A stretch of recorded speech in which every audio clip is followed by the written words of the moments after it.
Invitée de chez Jordan, ce lundi 27 novembre 2023, l'ancienne animatrice Danielle Gilbert s'est confiée sur la disparition de son compagnon, il y a quelques années.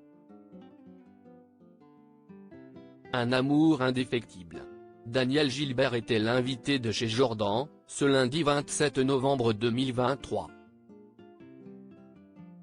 La célèbre présentatrice de l'émission Midi 30 sur l'ORTF devenue Midi Première, lors de la création de TF1, est revenue sur sa carrière à la télévision, mais aussi sur sa vie amoureuse.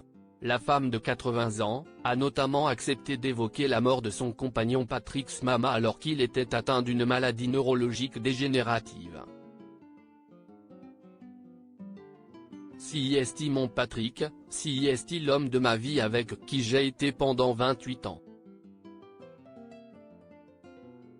Ça fait 5 ans qu'il est parti, a-t-elle commencé. Les émouvantes confidences de Danielle Gilbert sur son compagnon décédé face à Jordan Deluxe. Danielle Gilbert s'est souvenue des derniers moments difficiles de celui qu'elle pleure aujourd'hui.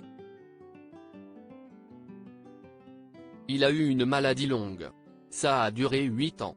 J'ai essayé de lui donner le maximum pour lui faire vivre une vie normale, a-t-elle assuré, vantant les innombrables qualités de l'homme qui partageait son existence. C'était quelqu'un de très brillant, qui avait bien réussi et qui m'a appris beaucoup de choses. L'ancienne animatrice a aussi tenu à faire remarquer que les deux tourtereaux n'avaient jamais tenu à sceller leur amour, que ce soit à la mairie ou dans un quelconque lieu de culte. On n'était pas mariés, pas pacsés, pas protégés, rien. Libre, a-t-elle scandé avec fierté, soulignant, si est mieux d'avoir ce petit truc, de se dire qu'on n'est pas installé. Voilà, ça entretient l'amour. Danielle Gilbert cache sur la fin de sa carrière à la télé une philosophie de vie que Danielle Gilbert semblait également appliquer à sa carrière professionnelle.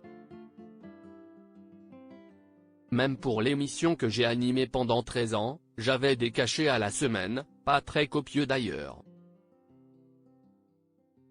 On pouvait me virer à la fin de la semaine.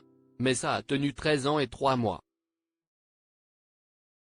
Moi j'aime un peu précarité, ça stimule.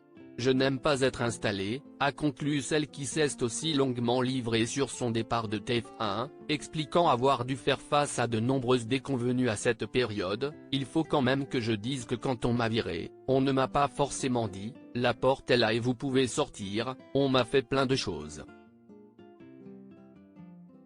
On m'a fait un contrôle fiscal sur 10 ans, qui était nul et non avenu parce que je n'avais pas beaucoup de sous. Chez Jordan Deluxe, à retrouver en intégralité sur l'application Mi Canal.